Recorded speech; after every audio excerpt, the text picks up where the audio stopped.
Hi there, Simon from simonwoods.com. Rosé wines part 2. If you'd missed the first one, what I had 10 rosé wines, and in order to sort out the correct tasting order, I lined them up and I looked at all the colours. I put the palest at one side and I put the deepest colour at the other side. And so I've done all the pale ones, and these are the fuller body ones, the ones that are almost red wines in waiting. Just for a comparison, this is the palest colour, and I'll put it next to the deepest colour so you can see the difference. Hard to believe that they both fall into the same category of rosé wine, but let's see how much difference there is in the flavours. First one I've got Gigal in Cote de Rhone, 2009. Not sure what the grape mix is here, but they'll use much the same grapes that they use for the red wines in the region. And but when they're making rosé, what they will do is crush the grapes and only leave the red skins in colour with the clear juice for a little bit of time, so it just picks up a little bit of colour rather than going to a fully fledged red wines. You must have those friends who, they ask you for a cup of tea and they say, "Oh, leave the tea bag in for like 10 seconds. Just 1, 2, 3, 4, 5, 6, 7, 8, 9, 10, out." And you think that's not water, that's not tea, that's just like water that's blushed. Well, it's a bit like that with rosé wine. The longer you leave the skins in there, the deeper colour it is, and so hence you get those ones that are pale and interesting, and you get the ones that are quasi-red wines. And of course, if you leave them in any longer, the skin's in contact with the juice any longer, they do become red wines. Let's see what this one's like anyway. Now this is coming up for its 2nd birthday, it's July now, and they'll probably be picking the grapes for the 2011 vintage in maybe even a month's time. Certainly by the middle of September, I imagine all the rosé grapes will have been gathered in. And there's a softness and mellowness that it feels like it's got a little bit of age to it. Is that bad in a rosé? Should rosés just be fresh and bouncy and Tigger-like and then move on as quickly as, almost like teeny bopper stars? Should they be just around for a year or so and then discard them and move on to the next one? Actually smells quite good, because there's like an orange and raspberry hint. Don't know if they've put any of this wine in oak for aging, but there's like a soft vanilla smokiness to it. It smells good and interesting. Yeah, there's like an aged, mellow character, almost something that you'd get, and this earthy undercurrent of custard, is it? Something like burnt sugar, but dry burnt sugar. It feels like it's had a bit of calming down to do. It's lost its youthful bounds, but in its place, something that's a bit more interesting. Very much a food wine, not what I call a kiss me quick rosé. This is get something out, and it's got, because of these earthy flavours, you can cope with quite full flavoured foods with this. So yeah, not much of that bouncy raspberry fruit, but more on the slightly more mellow plum. It's weird. There's like a nutty character there. It reminds me of some of the white wines, the barrel-aged white wines of the Rhone. I like that more than I expected. Let's see how I get on with the tallest bottle. So it must be the best wine. Turkey Flat.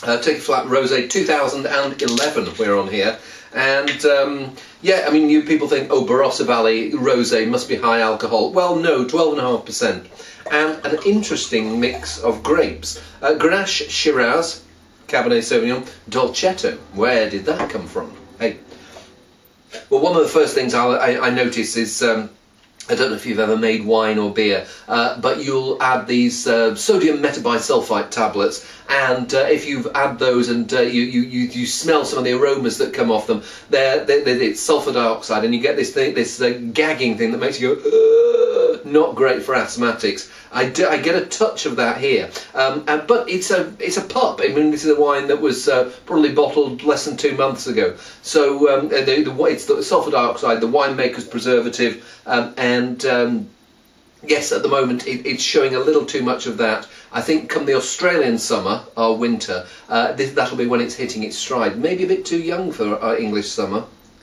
English summer! Ah! But you get beyond the sulfur dioxide, and there's this juiciness, there's this fresh strawberry juice.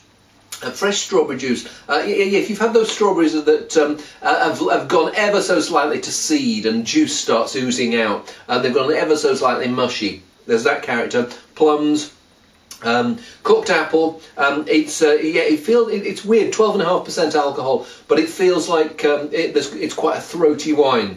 As I say, July in the UK. I think come November, December, that will be really hitting its stride. At the moment, it feels like it's got a little bit of uncurling to do, but pretty tasty. Let's see whether, well, last three we've got are all Spain, so let's see how tasty Spain can be. Viña Sol, Torres Viña Sol, which once upon a time was only white, but in the last few years they've introduced pink and a red. So this is, does it say it's tempranillo, catalonia, bum, no, it doesn't say what it's made from, but I would imagine that there's quite a bit of Grenache in there, and maybe a touch of tempranillo, maybe some Cabernet Sauvignon. We've got some Cabernet Sauvignon coming up in certainly one of the next few wines. And I'm getting a bit of that same sulfur dioxide-y character that I was getting in the turkey flat. Behind that though, whereas the turkey flat had a bit more fruit and substance, this feels a bit, I don't know, a bit anodyne, simple. I may be wrong, let's taste it. Well, interesting wine that, because I started off thinking, oh, it's just a bit on that sort of simple side, and it's got that bit of spice, and it's got that bit of strawberry, and it's got this bit of earthiness, and it's got this like nice texture to it. And the more I had it in my mouth, and I ended up actually swallowing it, the more I enjoyed it. And yes, as with the Gigal, one of those wines that maybe doesn't assault you from the start, but creeps up on you and says, right, actually, there's a bit more to me than first meets the eye. And compared with the turkey flat, I mean, I think both of them are pretty good. Turkey flat, I suppose I think of a barbecue. It takes quite a while to light a barbecue, and you need something to keep you going while you're lighting it. So maybe I'd have a glass, or maybe a glass and a bit of the turkey flat while the barbecue's getting ready. But once the food's ready, I'd probably move on to the Torres. But yeah, horses for courses and all that. Hey, let's move on. See whether the next two Spaniards... Actually, they're not two Spaniards, I got that wrong. I've got a Spaniard and I've got a Chilean. But, hey, Chile, Spain, they've both got 5 letters, and they've both got an I in it.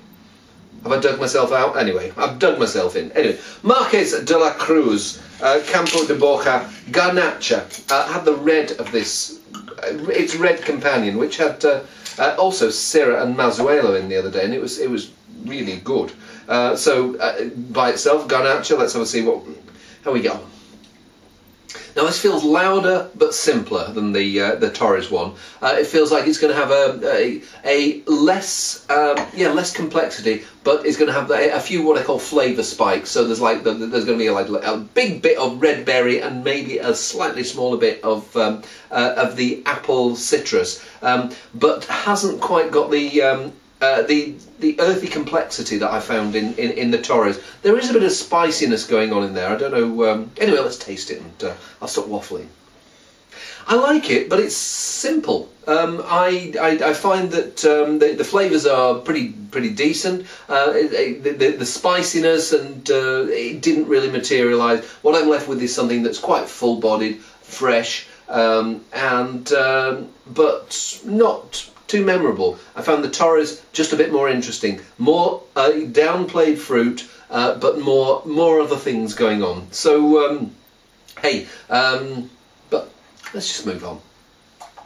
Las Mulas from, where are we? Miguel Torres. Where does it say whereabouts they are in Chile? It just says Central Valley, and great varieties here. I know he does. Yes, it says Cabernet Sauvignon. It says Cabernet Sauvignon on the front, but it's got it in italics, and I could just about read it. Now this is the most red winey of the 10 actually, and I suppose it's the deepest colour, so that's not to be. It's to be expected. So I smell black currants here. I smell raspberries and strawberries, and it also feels like there's going to be a bit of structure here. It's not one of those things that you think, have I just drunk a wine, or was it a water with colour in? Rich, juicy berry. There's some red wines that have got less flavour than that, and I like it for that gutsy fruit. if I have something against it compared with its Catalonian counterpart, it's not very subtle. It's just bouncy. It's Tigger wine. It's sort of like pick me, pick me, pick me, me. It won't calm down. What you wanted to go and say to it, can you go and sit in a corner and just come back when you're a bit quieter? And I can't fault it for that. I like that bounciness and juiciness, and very much an outdoor, fresh, juicy, vibrant, modern wine. But I quite like that laid-back character of the Viña Sol. I'm going to give it another taste, because just judging by some of the best wines here, they grow on you, and maybe it'll grow on me. Now it remains what it is. Juicy up front, bouncy, Tigger-like wine, and not very subtle but rather tasty, as were some of these, but others were less tasty. But the weird thing is, just thinking about this category of the deeper coloured ones, I did find them more interesting than some of the paler coloured ones. Rosé makers, is that something to learn from this exercise? See you soon.